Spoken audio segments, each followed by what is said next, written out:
ముఖ్యమంత్రి గారి రిప్లైకి BRS party శాసనసభ పక్షం ఆయన రిప్లైని బహిష్కరించింది అని చెప్పి నేను మీ ద్వారా తెలంగాణ సమాజానికి మనవి చేస్తా ఉన్నా. 3 గంటలు ముఖ్యమంత్రి గారి రిప్లై ప్రసంగం, దాంట్లో తీరా చూస్తే ఏముంది అంటే మినిమం ఎంత లేదన్న ఒక 100 సార్లు కేసీఆర్ జపం, కేసీఆర్ పేరు జపం, నామస్మరణం, తర్వాత బీజేపీ కేంద్ర ప్రభుత్వం ప్రశంసలు, పొగడ్తలు. ఇది తప్ప ఎన్నికలప్పుడు 100 రోజుల్లో అమలు చేస్తామన్నటువంటి 6 గ్యారంటీల విషయం కావచ్చు, 420 హామీల విషయం కావచ్చు, ప్రజలకు పనికి వచ్చే ఏ ఒక్క వారిచ్చినటువంటి హామీల మీద ప్రజలకు భరోసా కల్పించలేదు. ఆ ప్రస్తావన కూడా తేలేదు. చివరికి వారు అన్నారు, కేసీఆర్ గారిని మేము అగౌరవపరచం, మా సభ్యులకు కూడా చెప్తాం అన్న మాట మాట్లాడారు. నేను ఈ సందర్భంగా తెలంగాణ సమాజానికి గుర్తు చేస్తా ఉన్నా. కేసీఆర్ గారిని అగౌరవపరచము అన్నారు. మరి ఎప్పుడో మర్రి చెన్నారెడ్డి గారు కట్టినటువంటి ఈ అసెంబ్లీలో వారు ఏర్పాటు చేసినటువంటి ఒక పక్కన సీఎం గారి ఛాంబరు, ఇంకో పక్కన ప్రతిపక్ష నాయకుడు ఛాంబర్ ఏర్పాటు చేశారు. వారు ప్రజాస్వామ్యంలో, అదే ముఖ్యంగా శాసనసభలో ముఖ్యమంత్రి గారికి ఎంత ప్రాముఖ్యత అయితే ఉంటుందో సభా నాయకుడికి, ప్రతిపక్ష నాయకుడికి కూడా అంత ప్రాముఖ్యత ఉండాలని చెప్పి ప్రతిపక్ష నాయకుడికి కూడా 1975 ప్రాంతంలో ప్రతిపక్ష నేతకు మంచి ఛాంబర్ ఏర్పాటు చేశారు. ఇవాళ 40-45 సంవత్సరాలుగా అదే పద్ధతి కొనసాగింది. మేము 10 సంవత్సరాలు ఉన్నప్పుడు కూడా అదే పద్ధతి కొనసాగించినాం. కానీ ఇవాళ ఈ ప్రభుత్వం వచ్చిన తర్వాత కేసీఆర్ గారి మీద ఉన్నటువంటి ఒక గుడ్డి వ్యతిరేకత, అక్కసు ఈ ముఖ్యమంత్రి గారికి ఉన్నది కాబట్టి చాలా దురదృష్టకరంగా, ఎవరు కూడా ఊహించని విధంగా 40-45 సంవత్సరాలుగా ఉన్నటువంటి ప్రతిపక్ష నేత ఛాంబర్ నుంచి కేసీఆర్ గారిని బయటకు గెంటేసినారు. బయటకు గెంటేసి ఎక్కడో ఒక దగ్గర 2 రూములు ఇచ్చి అక్కడ కూర్చోని చెప్పినారు.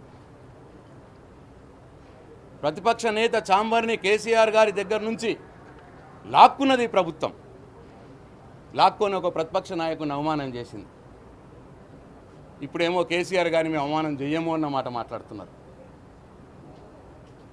అట్లాగే దశాబ్దాలుగా వస్తున్నటువంటి సాంప్రదాయం ఇక్కడ రాష్ట్రంలో కావచ్చు, కేంద్రంలో కావచ్చు, ప్రజలకు చేసినటువంటి ప్రభుత్వాలు ఖర్చు చేసినటువంటి ఖర్చుని కరెక్ట్ ఆడిట్ చేయాలంటే, ప్రజల పక్షాన ఆడిట్ చేయాలంటే ఈ ఖర్చులను ఆడిట్ చేసే కమిటీ, పబ్లిక్ అకౌంట్స్ కమిటీ, దానికి ప్రతిపక్ష నేత సూచించిన వ్యక్తిని చైర్మన్గా చేస్తే, ప్రతిపక్ష పార్టీకి చెందినటువంటి వ్యక్తిని ప్రతిపక్ష నేత సూచించినటువంటి వ్యక్తిని చైర్మన్గా చేస్తే ప్రజాస్వామ్యం పరిరక్షించబడుతుంది అని చెప్పి అటు పార్లమెంట్లో, ఇటు శాసనసభలో ఎవరు ముఖ్యమంత్రులైనా, ఎవరు ప్రధానమంత్రులైనా ప్రతిపక్ష నాయకుడిని అడిగి ప్రతిపక్ష నాయకుడు ఎవరి పేరు సూచిస్తే వారినే పిఏసీ చైర్మన్గా ఎన్నుకుంటా వస్తూ ఉన్నారు దశాబ్దాలుగా. మీరు ఏ కేసీఆర్ గారికి గౌరవం ఇస్తామో అని మాట మాట్లాడినారో శాసనసభలో, ఇదే శాసనసభలో ప్రతిపక్ష నాయకుడిని సంప్రదించకుండా, ప్రతిపక్ష నాయకుడు సూచించినటువంటి పేరును కాకుండా టీఆర్ఎస్ పార్టీ నుంచి పార్టీ మారిన వ్యక్తికి, కాంగ్రెస్ పార్టీలో మారిన వ్యక్తికి మీరు పిఏసీ చైర్మన్ ఇచ్చి మళ్ళా ఇవాళ ప్రతిపక్ష నాయకుడికి గౌరవం ఇస్తామో అన్న మాట మాట్లాడుతున్నారు. ఇది ప్రతిపక్ష నాయకుడికి ఇచ్చినట్టేనా గౌరవం? 50 సంవత్సరాలుగా వస్తున్నటువంటి సాంప్రదాయాలను తుంగలో తొక్కి ప్రతిపక్ష నాయకుడిని సంప్రదించకుండా, కేసీఆర్ గారిని సంప్రదించకుండా మీ ఇష్టం వచ్చిన రీతిలో పీఏసీ చైర్మన్ నియమించుకున్నారు. ఇదేనా ప్రతిపక్ష నాయకుడిని గౌరవించడమో అని నేను ఇప్పుడు అడుగుతా ఉన్నాను ముఖ్యమంత్రి గారిని. అట్లనే మార్చురీకి పంపిస్తామని అంటారు. ఇదేనా ప్రతిపక్ష నాయకుడిని గౌరవించే పద్ధతి? మాటలు కోటలు దాటుతాయి, కానీ చేతల్లో ఏమీ లేదు ఈ ముఖ్యమంత్రి గారిది. తెలంగాణ సమాజం ఆలోచించాలి, మేధావులు ఆలోచించాలి. ఇంత అసభ్యకరంగా,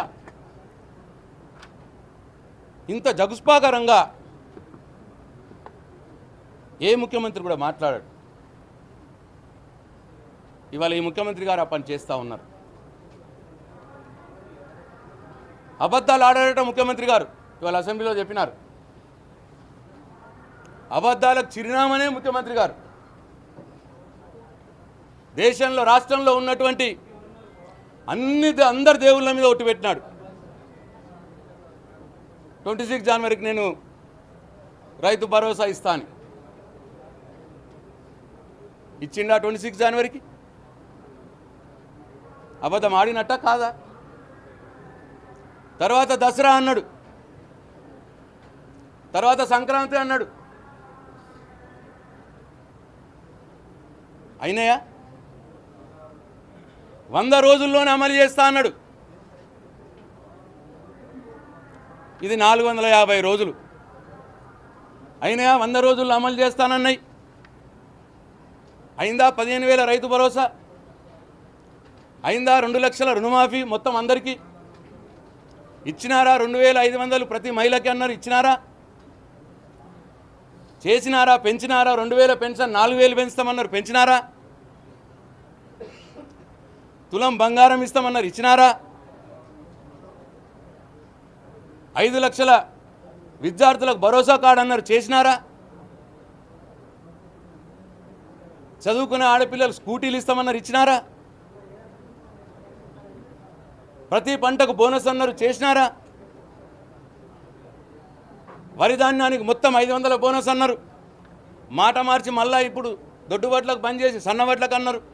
మరి సన్నవడ్లకైనా మొత్తం ఇచ్చినారా? దేన్ని నిలబెట్టుకున్నారు మీరు మాటని? అన్నీ అబద్ధాలే కదా. ఇంకా పైగా అసెంబ్లీలో సభను తప్పుదోవ పట్టించే విధంగా, ఈ రాష్ట్ర ప్రజల్ని తప్పుదోవ పట్టించే విధంగా అబద్ధాలు ఆడను నేను అంటాడు ముఖ్యమంత్రి గారు. ఇంతకంటే పెద్ద అబద్ధం ఇంకేమైనా ఉన్నదా? రేవంత్ రెడ్డి గారు, అబద్ధాలకు చిరునామా అయినటువంటి రేవంత్ రెడ్డి గారు నేను అబద్ధం ఆడను అనడమే పెద్ద అబద్ధం.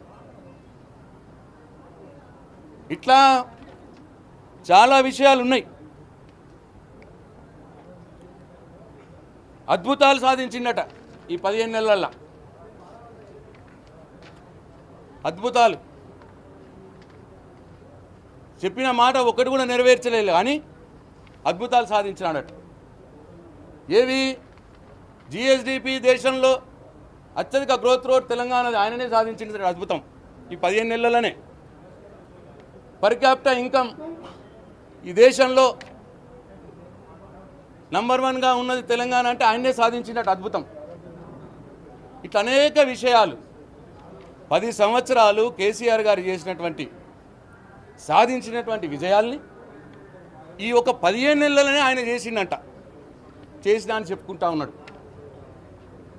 ఇది ఎట్లున్నదంటే కేసీఆర్ గారు ఒక మొక్కను, తెలంగాణ అనే మొక్కను నాటి దానికి నీళ్లు పోసి దానికి కంచె ఏర్పాటు చేసి దాన్ని సాది కాపాడి అది పెరిగి కాయలు కాసి ఆ కాయలు కూడా పండు మక్కిన తర్వాత ఇగో ఈయన నిన్న వచ్చి ఆ పండిన కాయను కోసి ఇగో నేనే ఈ కాయను పెంచిన ఈ కాయ వచ్చిందంటే నేనే కారణం అన్నమాట మాట్లాడుతున్నాను.